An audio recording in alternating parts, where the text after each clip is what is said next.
வணக்கம் என்னாரே நட்புகளே, சகோதர சகோதரிகளே, என் அருமை மாப்பிள்ளைகளே. காலையிலே ஒரு துக்கமான சம்பவம், துயரமான சம்பவம், அதிர்ச்சி அளிக்கக்கூடிய ஒரு சம்பவம் ஒன்று நடந்திருக்கு. அது என்ன அப்படின்னு சொன்னால், இது சுமியோடைய ரசிகர்களுக்கு ஒரு அதிர்ச்சியான செய்தி. சூர்யாவோட ஆளுகளுக்கெல்லாம் இது ஒரு குதூகலமான செய்தி. சுமியோட எதிரிகளுக்கும் இது ஒரு சந்தோஷமான செய்தி தான். சுமி அஃபிஷியல் அப்படிங்கிற யூடியூப் சேனல்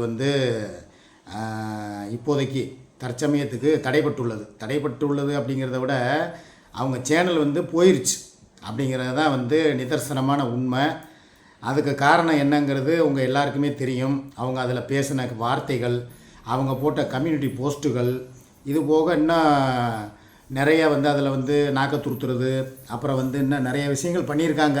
யூடியூப்புடைய கம்யூனிட்டி கைட்லைன்ஸ் அப்படிங்கிறத மீறிட்டாங்க அப்படின்னு சொல்லி அவங்களுடைய சேனலை முடக்கிட்டாங்க.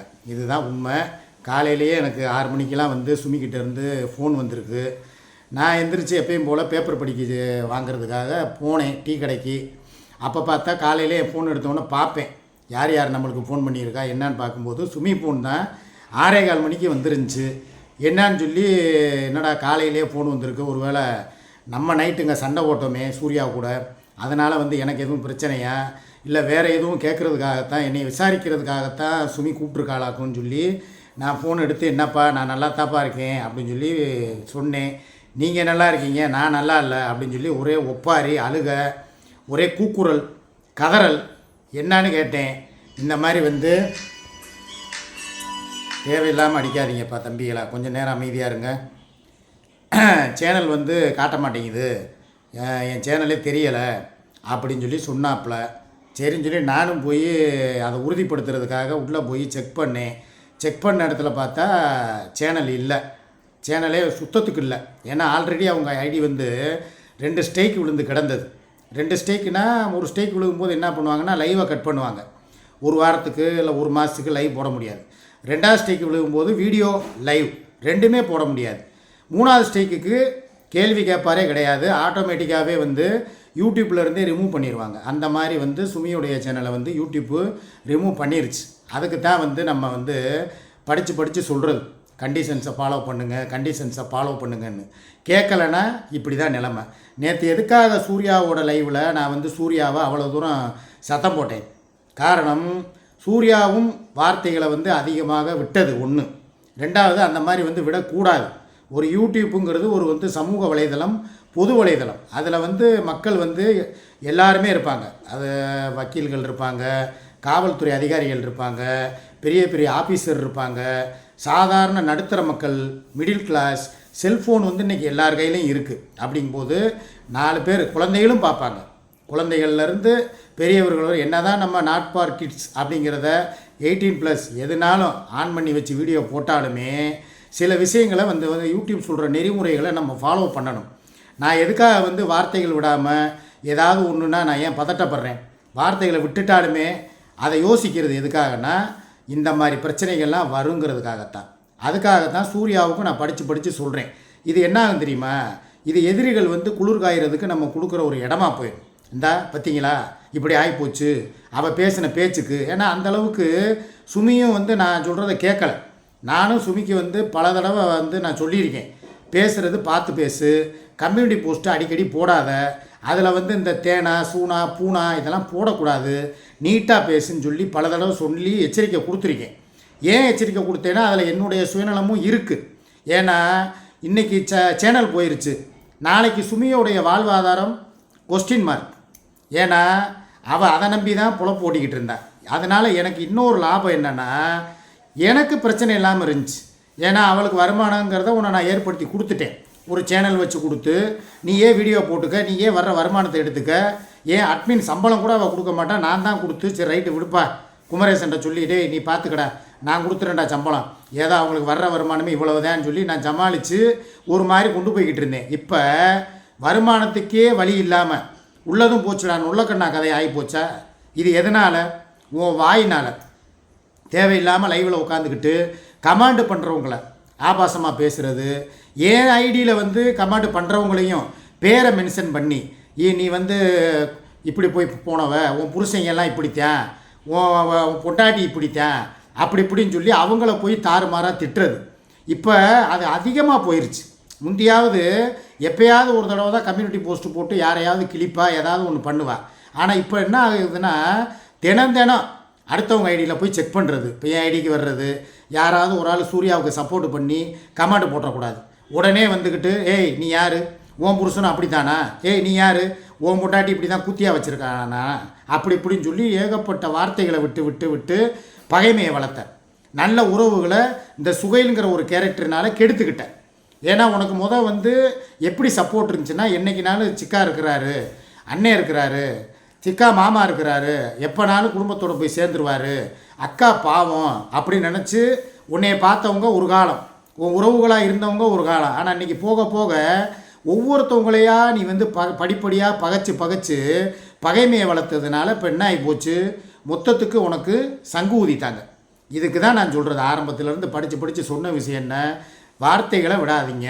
யாராக இருந்தாலும் சரி தான், யூடியூபர் யாராக இருந்தாலும் சரி தான், யூடியூப்புக்குன்னு சொல்லி நாம்ஸ் இருக்குது, டேர்ம்ஸ் அண்ட் கண்டிஷன்ஸ் இருக்குது, கம்யூனிட்டி கைட்னஸ்ன்னு ஒன்று இருக்குது. அதை ஃபாலோ பண்ணணும்.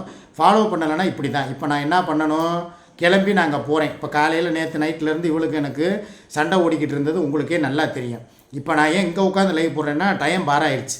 ஏன்னா எப்போயுமே இங்கேருந்து 9:30 கிளம்புவேன், 10 மணிக்கு போயிடுவேன், எங்கள் அம்மா வீட்டுக்கு போயிடுவேன். அங்கேருந்து வீடியோ போடுறதுக்கு அரை மணி நேரம், போஸ்ட்டாக ஒரு 1/4 மணி நேரம், அரை மணி நேரம் ஆகும். 11 மணிக்கு என் வீடியோக்கள் வரும்.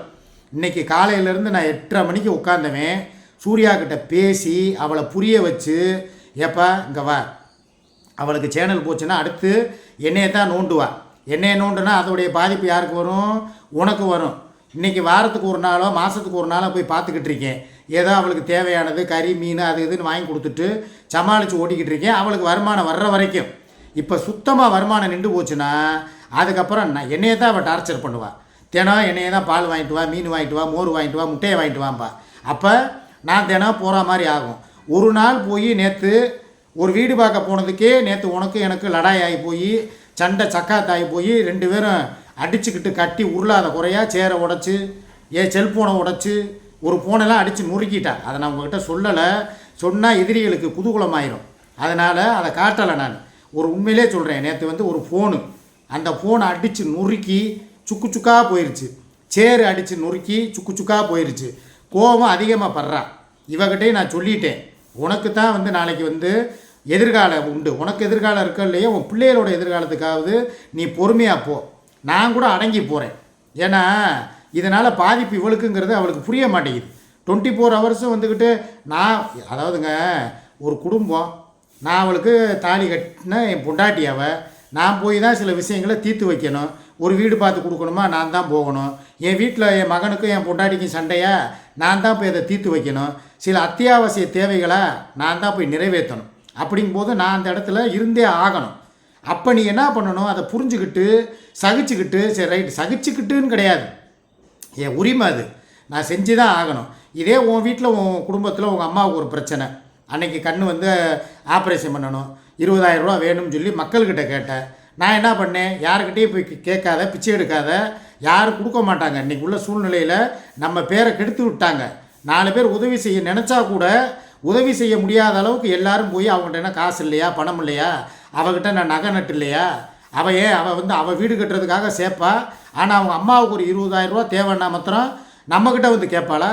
இல்லை வந்து உதாரணத்துக்கு என் தங்கச்சி மெர்சிமா, அந்த பிள்ளைகிட்ட போய் இவங்களை வந்து கேட்பாங்களோ அப்படிங்கிற ஒரு எண்ணத்தில் போய் முன்கூட்டியே சொல்லிட்டாங்க, மெர்சிமா இந்த மாதிரி அவங்க அம்மாவுக்கு ஆப்ரேஷன் சொல்லி காசு கேட்க வருவா, கொடுத்துடாதன்ட்டாங்க. அதே மாதிரி இன்னும் 4-5 உறவுகள் இருக்காங்க, எல்லாருக்கிட்டையும் போய் பட்டனை போட்டு விட்டாங்க, உதவி நின்று போச்சு. அந்த நேரம் நான் என்ன பண்ணேன், நம்ம இருக்கோம், நம்ம பணத்திலேயே செய்வோம் அப்படின்னு சொல்லி நான் தான் வந்து உங்கள் அம்மாவுக்கு உதவி செய்கிறதுக்கு நான் ஆளாக முன் வந்தவேன். நான் தான் 10,000 ரூபா தர்றேன்னே, ஆளுக்கு பாதி போடுவோம்னே, அதுக்கப்புறம் நானே முழு காசையும் தர்றேன்னே. அப்போ உன் குடும்பத்தில் ஒரு பிரச்சனைனா நான் முன்னால் வந்து நிற்கிறேன். அதே மாதிரி ஒரு பிள்ளைகளுடைய படிப்பு, அவங்களுக்கு பஸ்ஸில் போனால் சேராதா, இல்லை வந்து லீவுக்கு வர்றாங்களா, திருப்பி போகும்போது கூட்டமாக இருக்கா, நான் தான் காரில் கூப்பிட்டு போய் உங்களை சேஃப்டியாக போய் விட்டுட்டு சேஃப்டியாக நான் கூப்பிட்டு வர்றேன். அதே மாதிரி நாளைக்கு பின்ன அவனுக்கு காலேஜில் சேர்க்கணுமா, படிப்பு செலவா எல்லாமே நான் பார்த்துக்கிறேன்ட்டேன். ஆக இதே இன்னொன்றும் சொல்கிறேன், பாலவிநாயகத்துக்கே நாளைக்கு ஒரு ப்ராப்ளம், அவன் குடிக்கும் அவன் பண்ணுறதுக்கும் ஏதோ ஒரு சம்திங் ஏதோ ஒன்று நடக்குது, ஒரு விபத்தாகுது, இல்லை ஒரு ஆப்ரேஷன் பண்ணணுங்கிறாங்க, இல்லை அவருக்கு வந்து கிட்னி ஃபெயிலியர் ஆகி போச்சு, இல்லை ஹார்ட் ப்ராப்ளம், இந்த மாதிரி ஆஸ்பத்திரியில் சேர்த்துருக்கோம், நீங்கள் தான் வரணும்னு சொல்லி இவளை கூப்பிட்டா கண்டிப்பாக நான் கூட போவேன். கூட போய் அங்கே என்னென்ன செலவு இருக்கோ, கூட போகிறேனோ இல்லையோ, வெளியில இருந்து கூட எப்பா இந்தா எவ்வளோ செலவு நான் தர்றேன்ப்பா, உன் காசில் இருந்து செலவு பண்ணு, இல்லை என் காசையும் தர்றேன், மேஜர் ஆப்ரேஷனா மைனர் ஆப்ரேஷனா நான் பணம் தர்றேன்னு சொல்லி நான் நிற்பேன். இது வந்து இந்த எல்லா தெய்வத்து மேலே சத்தியம், என் குரான் மேலான கர்த்தர் மேலான என் தலை மேலே சத்தியமாக சொல்கிறேன், நான் ஹெல்ப் பண்ணுவேன். அதே மைண்ட் தாட்டுக்கு நீ வான்னு சொல்கிறேன். இதே மாதிரி இப்போ என் குடும்பத்தில் ஒரு பிரச்சனை சுமிக்கு, இது வந்து உடல் ரீதியாக இல்லை, ஒரு வாழ்வாதார ரீதியாக ஒரு வருமானம் வர்றது தடைப்பட்டு போச்சு, ஒரு சேனல் வந்து இந்த மாதிரி பிளாக் ஆகி போச்சு. அப்போ அந்த இடத்துல நான் போகணுமா இல்லையா, அவங்களுக்கு உண்டானதை நான் செஞ்சு கொடுக்கணுமா இல்லையா, அதைத்தான் இவ்வளோ நேரம் உட்காந்து பேசிக்கிட்டு இருந்தேன் 1.5 மணி நேரமாக. எப்போ இந்த மாதிரி பிரச்சனையாக இருக்குது, இதனால் நம்மளுக்கு என்னென்ன சாதக பாதகம் ஆக போகுதுங்கிறதையும் நான் சொல்லிடுறேன். அவளுக்கு எல்லாம் முடங்கி போச்சுன்னா அடுத்த கட்ட நடவடிக்கை என்கிட்ட தான் வருவா, பணத்தை கொடுங்கப்பா, இல்லைன்னா போலீஸ் ஸ்டேஷனில் போய் நிற்பா, இல்லையா ஒப்பாரி வைப்பா, அவங்க அப்பாவை கூப்பிட்டு என் மாமனாரை கூப்பிட்டு பேசுவா, இல்லை என் மகன் மூலமாக தூது விடுவா. என் மகன் கண்டுக்கிறவே மாட்டேன், அவனுக்கு அதில் சந்தோஷம்தான். ஏன்னா அதையும் சொல்லிட்டேன், அவன் வந்து வீடியோ போடுறதுனால தான் அவன் வந்து மன உளைச்சலுக்கு இருக்கான். அவன் மகனுக்கும் வந்து இவன் பேசுகிற பேச்சு விடுற வார்த்தைகள் இதனால தான் வந்து வீட்டிலேயே அவனை ஏற்றாமையே இருந்தான். எங்கள் அம்மா வீட்டுக்கு வந்தால் தெரியுமா சுமி, அது காரணம் என்ன, வீட்டுக்குள்ளே வச்சு வீடியோ போட்டது, இந்த 2000 பேர் வந்ததுக்காக சுகிலுக்கு கேக்கு வெட்டினது, அந்த இடத்துல என் பேரனை கூட்டு போனது, இந்த மாதிரி பிரச்சனைகள்லாம் வந்ததுனால தான் அவன் வீட்டை விட்டு அடித்து துரத்தி விட்டான். என் வீட்டில் எங்கள் அம்மா வீட்டில் வச்சு அவள் வந்து தஞ்சம் அடைஞ்சான். அது உங்களுக்கே எல்லாத்துக்குமே தெரியும். இப்போ அவனுக்கு வந்து பல நழுவி பாலில் விழுந்த மாதிரி. இப்போ என்ன பண்ணுவேன், அப்படியா சேனல் போயிருச்சா, ரொம்ப சந்தோஷம், நீங்கள் ஒன்றுமே பண்ண வேணாம், அமைதியாக பேசாமல் வீட்டில் இருங்க, நான் அப்பப்போ நான் கொடுக்குற காசில் நீங்கள் சமையலை பண்ணுங்கள், சாப்பிட்டுக்கங்க, வீட்டோடு இருங்க, பேரனை பார்த்துக்கங்கன்னு சொல்லி அடுத்த கட்ட நடவடிக்கை அதைத்தான் சொல்லுவேன். ஆக உன் வருமானமும் போகும், உனக்கு வந்து வீடியோ இல்லைன்னா மீடியா இல்லைன்னா கிறுக்கு பிடிச்ச மாதிரி ஆயிரும். எனக்கே நல்லா தெரியும், சும்மாவே நீ எங்கெங்கேயோ போய் கமாண்டாக போட்டுக்கிட்டு வருவேன். இது போக சேனல் இல்லைன்னா இப்போ அவளுக்கு ஒன்றுமே தெரியலையா, அவளுடைய மெயில் ஐடியை முதற்கொண்டு முடக்கம், எதுவுமே வெளியே ஓப்பன் ஆக மாட்டேங்குது, எனக்கு யூடியூப்பே தெரியலைங்கிறா. எனக்கு ஒரு பக்கம் பார்த்தா அது சந்தோஷமாக இருக்குது. ஏன்னா ஒரு பக்கம் எனக்கு அந்த ஒரு பிரச்சனை முடிஞ்சு போச்சுல. ஏன்னா இவ இருந்துக்கிட்டு இவ ஒன்று பேச அவள் ஒன்று பேச, அவள் ஒன்று பேச இவன் ஒன்று பேச, மாறி மாறி 2 பேர் பேசி எனக்கு தான் மன உளைச்சலாக இருந்துச்சு. இப்போ ஒரு பக்கம் எனக்கு வந்து ஒரு சைடு பார்த்தா நிம்மதி, ஆகா இவ சேனல் இல்லை, இனிமே நாங்கள் 2 பேர் எப்படி வேணாலும் எங்களுக்குள்ளே சண்டையை போட்டுக்கிட்டு வீடியோ போட்டால் போதும், எங்களுக்கு பொழுதுபோக்குக்கு மக்களுக்கு எப்படி வந்து வீடியோ கொடுக்கணும்னு எனக்கு தெரியும். நான் ஒரு கண்டென்ட் கிரியேட்டர், எப்படி வேணாலும் நான் பேசுவேன், எங்களுக்குள்ளேயே சண்டை போடுவோம், இல்லை ஏதாவது சமையலை பண்ணுவோம், பிரியாணி செய்வோம், இல்லை செவரட்டி செய்வோம், இல்லை ஏதோ சும்மா வடிச்சகஞ்சியை காட்டி கூட டீ போடுற மாதிரி கூட வீடியோ போட்டு எங்கள் பொழப்ப ஓட்டிடுவோம்.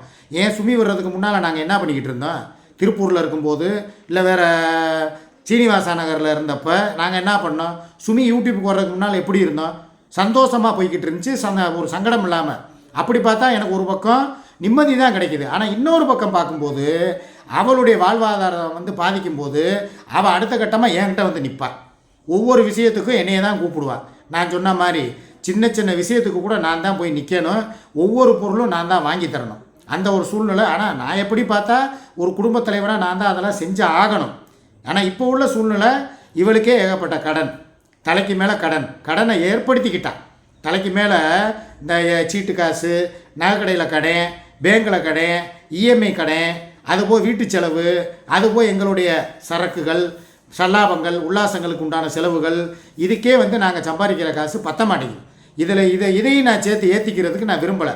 ஸோ எல்லா வாரத்தையும் சொல்லிட்டேன், எப்பா நான் கிளம்புறேன், அங்கே போய் அவங்களுக்கு என்ன பண்ணணுமோ புது சேனலாக, ஏன்னா ஏற்கனவே என் சேனல் போனப்போ எனக்காக உதவி செஞ்சு என் லிங்க்கெல்லாம் அவங்க ஐடியில் போட்டு ஒரே வாரத்தில் என்னை வந்து ரெக்கவர் பண்ணி லைவ் ஆப்ஷனை வர வச்சு மானிட்டேஷனை வாங்கி என் வாழ்வாதாரத்தை காப்பாற்றுனது சுமி. அந்த வகையில் பார்க்கும்போது இப்போ அவங்களுக்கு ஒரு பிரச்சனை. அப்போ ஒன்று பழைய சேனலை ரெக்கவரி பண்ணி எடுத்து கொடுக்குறதுக்கு உண்டான முயற்சியை பண்ணுறேன். இல்லாத பட்சத்துக்கு என் சேனலில் அவங்களுக்கு ஒரு வீடியோ போட்டு அவங்க கூட ஒரு 2-3 நாளைக்கு தொடர்ந்து வீடியோக்களை அப்லோடு பண்ணி ஒரு ஃபாலோவர்ஸ் 4000 வாட்ச் ஹவர்ஸும் 1K ஃபாலோவர். இப்போ அதெல்லாம் ஒரு பெரிய விஷயம் எங்களுக்கு கிடையாது. அப்படியே எதிரிகள் உட்காந்து கதறிக்கிட்டு இருக்காங்க, போச்சுன்னு சொல்லி அப்படியே உட்காந்துக்கிட்டு வீடியோக்கள் என்ன, பட்டாசுகள் என்ன, அப்படியே வந்து கொளுத்தி அப்படியே ஜெகஜோதியாக இருக்காங்க. உங்கள் சந்தோஷம்லாம் ரொம்ப நாளைக்கு நிலைக்காது தம்பி. ஒரு வாரம் தான். ஏன்னா என்கிட்ட 3 சேனல் இருக்குது. 3 சேனல்லையும் லிங்கை போட்டு இவ சேனலில் கூட விடுங்க, இவ வரமாட்டான். ஏன்னா அவளுக்கு ஆகாது. என்கிட்ட இருக்குது சிக்கா சூர்யா அபிஷியல் இருக்குது, அதுபோக சிக்கா மீடியா இருக்குது. ரெண்டுலேயுமே லிங்கை போடுவேன். சுமியோடைய சப்போர்ட்டர்ஸை பூரா நான் ஃபாலோ பண்ண வைப்பேன். வச்சு புது சேனல் அவளுக்கு உருவாக்கி கொடுத்து சுமி அபிஷியல் 2.0 போச்சா 3.0 ஓப்பன் பண்ணி கொடுத்து, இல்லை சுமி சிக்கா அஃபிஷியல்னு கூட ஒன்று ஓப்பன் பண்ணி கொடுத்து கொண்டு வருவேன். அது என் கடமை. என் குடும்பத்தை எப்படி நான் நடுத்தருவில் விட்டுற மாட்டேன். அது என்ன, நீங்கள் சுமி ரசிகர்கள், சுமியோடைய உறவுகள், தங்கச்சிகள், மாப்பிள்ளைங்க யாரும் கவலைப்பட வேணாம். அத்தையை திருப்பி கொண்டு வர வேண்டியது என் பொறுப்பு. ஆனால் சொல்லி கொண்டு வருவேன். நான் சேனல் திருப்பி ஓப்பன் பண்ணி தர்றேன், இல்லையா பழைய சேனலையே ரெக்கவர் பண்ணி எடுத்து தர்றேன்.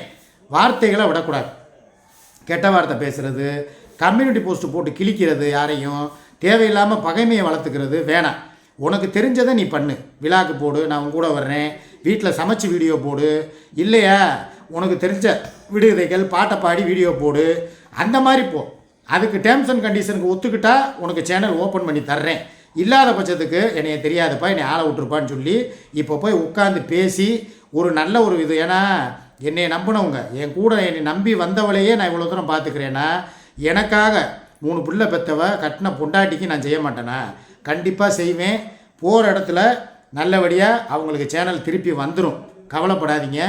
1 வீக், அதிகபட்சம் போனால் 3 டேஸ், 3 நாள் அல்லது 1 வாரம் 10 நாளுக்குள்ளே ரெக்கவரி பண்ணி தர்றேன். இல்லையா புது சேனலை ஓப்பன் பண்ணி சுமியை பழையபடி கொண்டு நான் உட்கார வைப்பேன். சரியா? என் கடமையும் அது நான் செஞ்சு தான் தருவேன். இதனால் என்னை யார் என்ன சொன்னாலும் எனக்கு அதை பற்றி கவலை கிடையாது. சூர்யாவுக்கும் புரிய வச்சுட்டேன். அதை மீறி அதெல்லாம் இல்லை அப்படி இப்படின்னானா அவள் வேலையை பார்த்துட்டு அவள் போக வேண்டியதான். என் வேலையை பார்த்துட்டு நான் போய்கிட்டே இருப்பேன்னு சொல்லிட்டு இருப்பேன். அவ்வளோதான். இதுதான். ஏன்னா என் விஷயத்தில் நான் எப்போயுமே கரெக்டாக இருப்பேன். யாருக்குமே சாதக பாதகம் இல்லாமல் ஒரு முடிவு எடுக்கிறது இது. ஏன்னா எல்லாருமே எனக்கு வேணும். இவளும் வேணும், அவளும் வேணும். இவ என்னை நம்பி வந்தவ. அவளுக்கு நான் வாழ்க்கை கொடுத்துருக்கேன், இவளுக்கு வாழ்க்கை கொடுத்துருக்கேன். 2 பேரையுமே ரெண்டுமே ஒரே மாதிரி தான் வச்சு பார்க்குறேனே தவிர இவளை தூக்கி இவளை இறக்கிலாம் நான் பார்க்க மாட்டேன். எனக்கு ஒரு கண்ணில் வெண்ணெய் ஒரு கண்ணில் சுண்ணாம்பு வைக்கிறதுலாம் பிடிக்காது. ஈக்குவலாக பார்ப்பேன். 2 பேருக்கும் சரிசமமாக தான் நடப்பேன். அதனால் என்ன சண்டை வந்தாலும் அடித்து என்னையவே மண்டையை திறந்தாலும் எல்லாத்தையும் தாங்கிக்கிடுவேன். சரியா? இதனால் என்ன பிரச்சனை வந்தாலும் என்னையை திட்டிக்க, என் மேலே உன் கோபத்தை காட்டு, என்னை அடி மிதி உத எல்லாத்தையும் நான் சமாளிச்சுக்கிறேன். ஆனால் என் குடும்பத்துக்கு ஒரு பிரச்சனைனா நான் முன்னால் போய் நிற்பேன். இதுதான் உறுதியான என்னுடைய முடிவு. இதில் எந்த மாற்றமும் கிடையாது. போய் அவங்களுக்கு ஆக வேண்டிய வேலையை பார்க்குறேன். யாரும் வருத்தப்படாதீங்க, யாரும் ரொம்பவும் சந்தோஷப்படாதீங்க. உங்கள் சந்தோஷங்கள்லாம் ரொம்ப நேரம் நிலைக்காது, ரொம்ப நாளைக்கு நிலைக்காது. சரியா? நான் எப்படி ரெக்கவரி பண்ணி கொடுக்கணுமோ நான் பண்ணி கொடுத்துருவேன். எதிரிகளுக்கு கொண்டாட்டம், எங்கே பாடு திண்டாட்டம். இப்போ இன்னும் ஒரு 2-3 நாளில் எதிரிகளுடைய மூஞ்சியில் கரியை பூசிட்டு சுமியை கொண்டு அதே இடத்துல உட்கார வைப்பேன். இதை நடத்தி காட்டுவேன். நான் காட்டலைன்னா நானே இந்த யூடியூப் விட்டு வெளியே போகிறேன். ஓகேவா? பாய்.